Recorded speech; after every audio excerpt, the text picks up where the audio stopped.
We are no other than a moving row of magic shadow shapes that come and go round with the sun-illuminated lantern held in midnight by the master of the show. I first read Edward Fitzgerald's celebrated if controversial version of Omar Khayyam's Rubaiyat when I happened upon it in my father's extensive library when I was a sophomore at Notre Dame High School. I have since read it countless times, even purchasing over 10 different editions of the widely read poem, which is arguably the most famous Persian literary work in the world. While there is much debate about Omar Khayyam's philosophical outlook, is his message Sufi-oriented or existentially hedonistic? There is no doubting its beauty and its profundity of thought. My own opinion, after going through Khayyam's work countless times and having done research into his scientific background, is that the Rubaiyat is deeply agnostic and is a masterful precursor to the existentialism of Nietzsche, Sartre, and Camus. Khayyam doesn't give us any absolute answers, but rather shows us repeatedly the brevity of our own lives and how little pomp and circumstance matter in the objective schema of life. Khayyam's notion of live here and now and not worry about tomorrow can indeed be interpreted as a critique of those religionists concerned with punishment and reward in the reputed afterlife. But it can also be viewed as a positive affirmation to appreciate life on its own terms and honor what we have. Wake, for the sun who scattered into flight the stars before him from the field of night, drives night along with them from heaven and strikes the Sultan's turret with a shaft of light. Before the phantom of false morning died, methought a voice within the tavern cried, when all the temple is prepared within, why nods the drowsy worshipper outside? And as the cock crew, those who stood before the tavern shouted, open then the door, you know how little while we have to stay, and once departed may return no more. Now the new year, reviving old desires, the thoughtful soul to solitude retires, where the white hand of Moses on the bough puts out, and Jesus from the ground suspires. Iram indeed is gone with all his rose, and Jamshid's 7-ringed cup where no one knows, but still a ruby kindles in the vine, and many a garden by the water blows. And David's lips are locked, but in divine high-piping Pelevi with wine, wine, wine, red wine, the nightingale cries to the rose, that sallow cheek of hers to incarnadine. Come, fill the cup and the fire of spring, your winter garment of repentance fling. The bird of time has but a little way to flutter, and the bird is on the wing. Whether at Nishapur or Babylon, whether the cup with sweet or bitter run, the wine of life keeps oozing drop by drop. The leaves of life keep falling one by one. Each morn 1,000 roses brings, you say. Yes, but where leaves the rose of yesterday? And this first summer month that brings the rose shall take Jamshid and Kaikobad away. Well, let it take them. What have we to do with Kaikobad the Great or Kaikosru? Let Zal and Rustum bluster as they will, or Hatim call to supper, heed not you. With me along the strip of herbage strown that just divides the desert from the sown, where name of slave and sultan is forgot, and peace to Mahmud on his golden throne. A book of verses underneath the bough, a jug of wine, a loaf of bread, and thou beside me singing in the wilderness. Oh, wilderness were paradise enow. Some of the glories of this world and some sigh for the prophet's paradise to come. Ah, take the cash and let the credit go, nor heed the rumble of a distant drum. Look to the blowing rose about us. Lo, laughing, she says, into the world I blow, at once the silken tassel of my purse, tear and its treasure on the garden throw. And those who husbanded the golden grain, and those who flung it to the winds like rain, alike to no such aureate earth are turned, as, buried once, men want dug up again. The worldly hope men set their hearts upon turns ashes, or it prospers, and anon, like snow upon the desert's dusty face, lighting a little hour or two, is gone. Think, in this battered caravanserai, whose portals are alternate night and day, how sultan after sultan with his pomp abode his destined hour, and went his way. They say the lion and the lizard keep the courts where Jamshid gloried and drank deep, and Bahram, that great hunter, the wild ass, stamps o'er his head, but cannot break his sleep. I sometimes think that never blows so red the rose as where some buried Caesar bled, that every hyacinth the garden wears dropped in her lap from some once lovely head. And this reviving herb whose tender green fledges the river lip on which we lean, ah, lean upon it lightly, for who knows from what once lovely lip it springs unseen. Ah, my beloved, fill the cup that clears today of past regrets and future fears. Tomorrow, why, tomorrow I may be myself with yesterday's 7,000 years. For some we loved, the loveliest and the best, that from his vintage rolling time hath pressed, have drunk their cup a round or two before, and one by one crept silently to rest. And we, that now make merry in the room, they left, and summer dresses in new bloom, ourselves must we beneath the couch of earth descend, ourselves to make a couch, for whom? Ah, make the most of what we yet may spend, before we too into the dust descend, dust into dust, and under dust to lie, sans wine, sans song, sans singer, and sans end. Alike for those who for today prepare, and those that after some tomorrow stare, a muezzin from the tower of darkness cries, "Fools, your reward is neither here nor there." Why, all the saints and sages who discussed of the two worlds so wisely, they are thrust like foolish prophets forth, their words to scorn are scattered, and their mouths are stopped with dust. Myself, when young, did eagerly frequent doctor and saint, and heard great argument about it and about, but evermore came out by the same door wherein I went.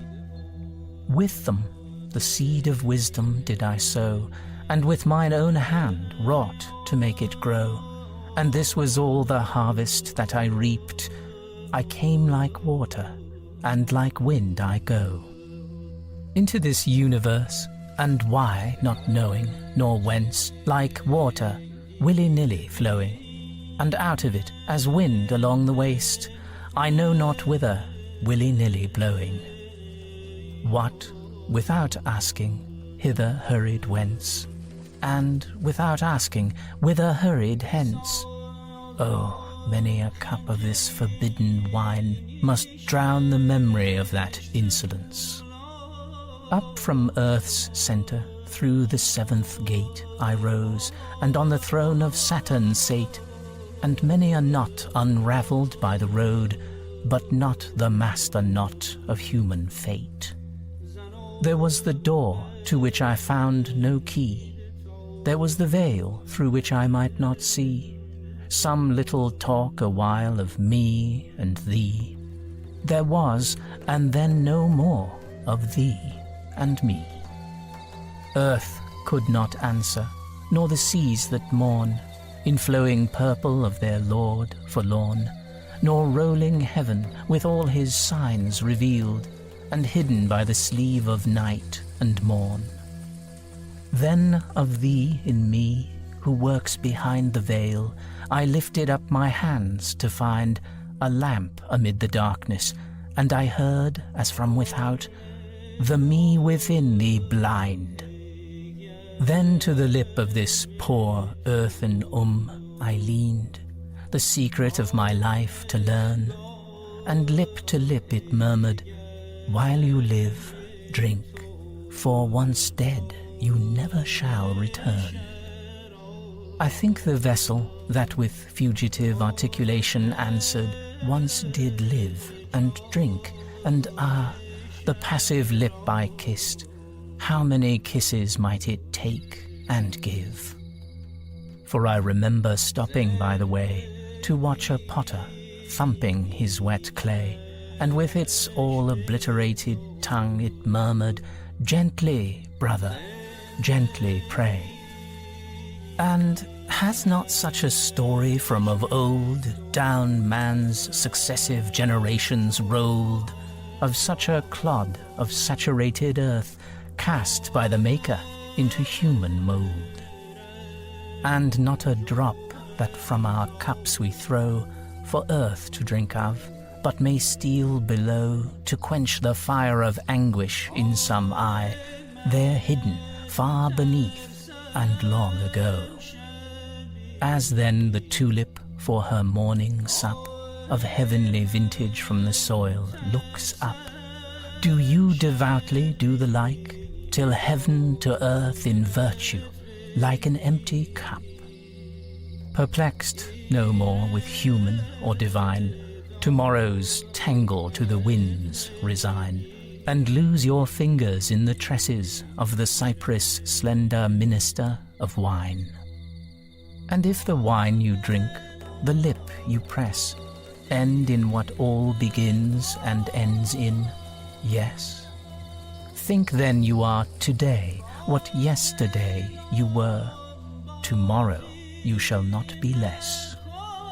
So when that angel of the darker drink at last shall find you by the river brink, and offering his cup invite your soul forth to your lips to quaff, you shall not shrink. Why, if the soul can fling the dust aside, and naked on the air of heaven ride, were't not a shame for him in this clay carcass crippled to abide? 'Tis but a tent where takes his one day's rest, a sultan to the realm of death addressed. The sultan rises, and the dark Ferash strikes, and prepares it for another guest. And fear not, lest existence, closing your account and mine, should know the like no more. The eternal sake from that bowl has poured millions of bubbles like us, and will pour. When you and I behind the veil are past, oh, but the long, long while the world shall last, which of our coming and departure heeds, as the sea's self should heed a pebble cast. A moment's halt, a momentary taste of being from the well amid the waste, and lo, the phantom caravan has reached the nothing it set out from. Oh, make haste. Would you that spangle of existence spend about the secret? Quick about it, friend. A hair perhaps divides the false from true, and upon what, prithee, may life depend? A hair perhaps divides the false and true. Yes, and a single aleph were the clue, could you but find it, to the treasure house, and peradventure to the master too, whose secret presence through creation's veins, running quicksilver-like, eludes your pains, taking all shapes from Ma to Mahi, and they change and perish all, but he remains. A moment guessed, then back behind the fold, immersed of darkness round the drama rolled, which, for the pastime of eternity, he doth himself contrive, enact, behold. But if in vain, down on the stubborn floor of earth and up to heaven's unopening door, you gaze today, while you are you, how then tomorrow, when you shall be you no more? Waste not your hour, nor in the vain pursuit of this and that endeavour and dispute. Better be jocund with the fruitful grape than sadden after none, or bitter fruit. You know, my friends, with what a brave carouse I made a second marriage in my house, divorced old barren reason from my bed, and took the daughter of the vine to spouse. For is and is not, though with rule and line and up and down by logic I define, of all that one should care to fathom, I was never deep in anything but wine. Ah, by my computations, people say, reduce the year to better reckoning. Nay, 'twas only striking from the calendar, unborn tomorrow and dead yesterday. And lately, by the tavern door agape, came shining through the dusk an angel shape, bearing a vessel on his shoulder, and he bid me taste of it, and 'twas the grape. The grape that can with logic absolute the 72 jarring sects confute, the sovereign alchemist that in a trice life's leaden metal into gold transmute. The mighty Mahmud, Allah-breathing Lord, that all the misbelieving and black horde of fears and sorrow that infest the soul scatter before him with his whirlwind sword. Why, be this juice the growth of God, who dare blaspheme the twisted tendril as a snare? A blessing, we should use it, should we not? And if a curse, why then, who set it there? I must abjure the balm of life, I must, scared by some after-reckoning ta'en on trust, or lured with hope of some diviner drink to fill the cup when crumbled into dust. Of threats of hell and hopes of paradise, one thing at least is certain, this life flies. One thing is certain, and the rest is lies. The flower that once has blown forever dies. Strange, is it not, that of the myriads who before us passed the door of darkness through, not one returns to tell us of the road which to discover we must travel too. The revelations of devout and learned who rose before us and as prophets burned are all but stories which, awoke from sleep, they told their comrades, and to sleep returned. I sent my soul through the invisible, some letter of that afterlife to spell, and by my soul returned to me, and answered, I myself am heaven and hell. Heaven, but the vision of fulfilled desire, and hell, the shadow from a soul on fire, cast on the darkness into which ourselves so late emerged from shall so soon expire. We are no other than a moving row of magic shadow shapes that come and go round with the sun-illuminated lantern held in midnight by the master of the show. But helpless pieces of the game he plays upon this checkerboard of nights and days, hither and thither moves and checks and slays, and one by one back in the closet lays. The ball no question makes of eyes and nose, but here or there as strikes the player goes, and he that tossed you down into the field, he knows about it all. He knows. He knows. The moving finger writes, and, having writ, moves on.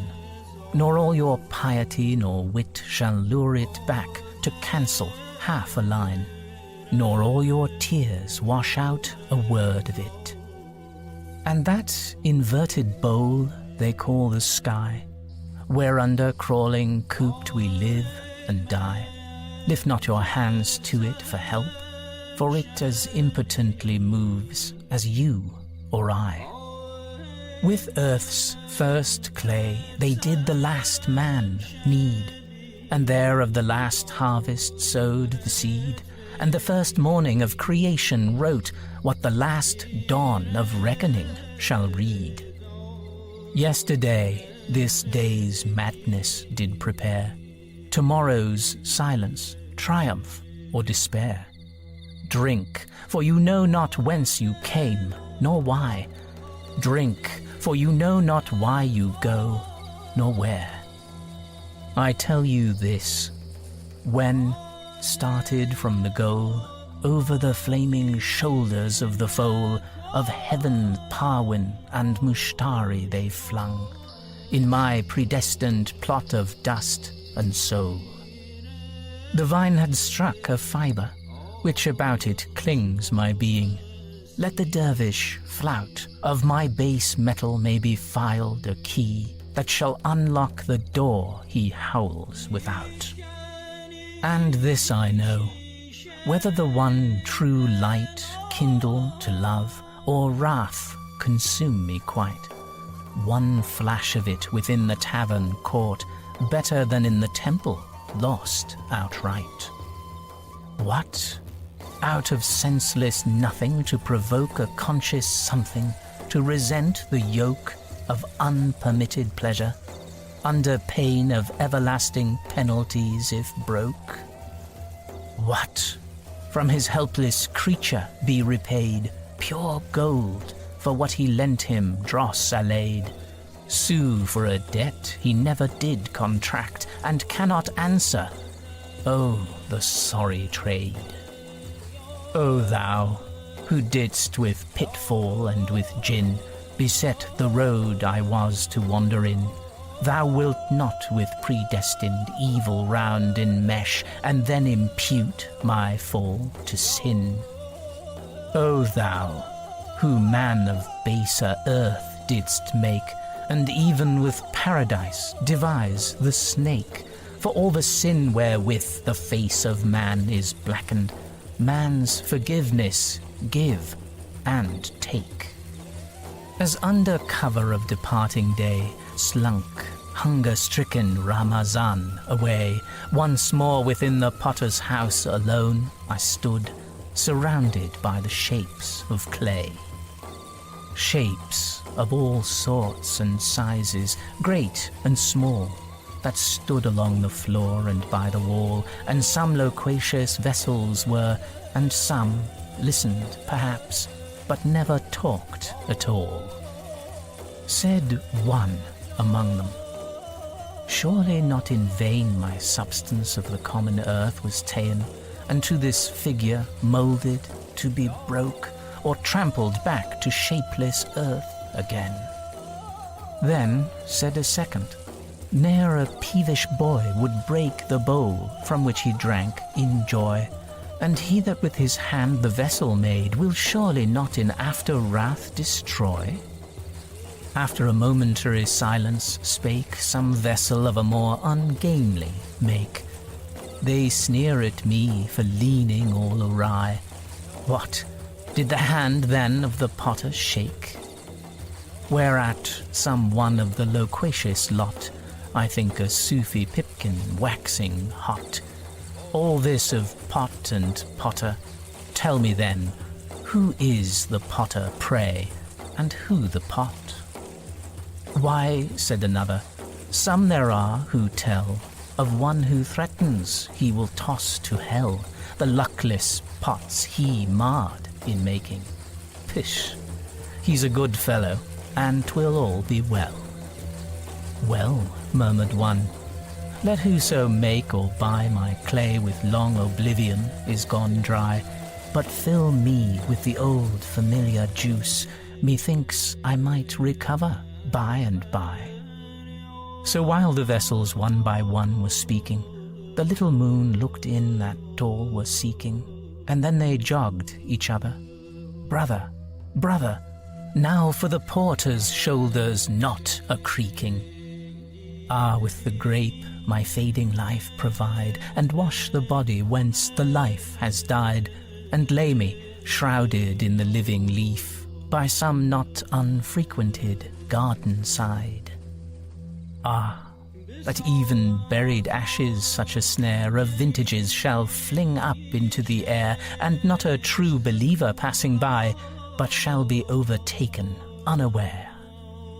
Indeed, the idols I have loved so long have done my credit in this world much wrong, have drowned my glory in a shallow cup, and sold my reputation for a song. Indeed, indeed, repentance oft before I swore, but was I sober when I swore? And then came spring, and rose in hand my threadbare penitence a pieces tore. And much as wine has played the infidel, and robbed me of my robe of honour, well, I wonder often what the vintners buy, one half so precious as the stuff they sell.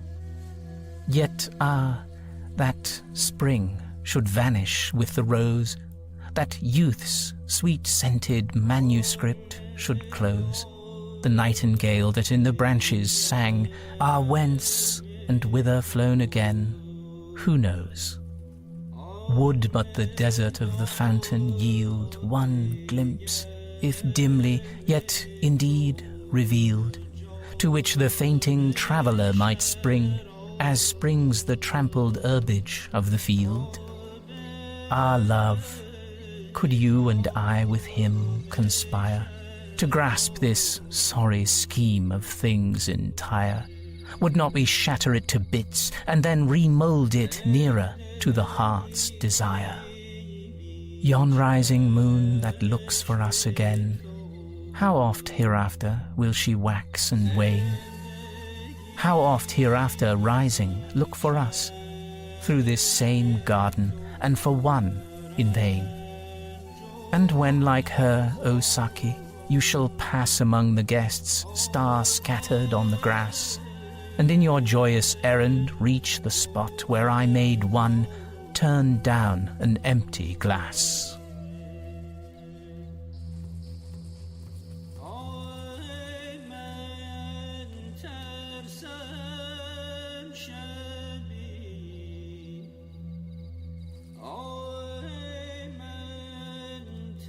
Sen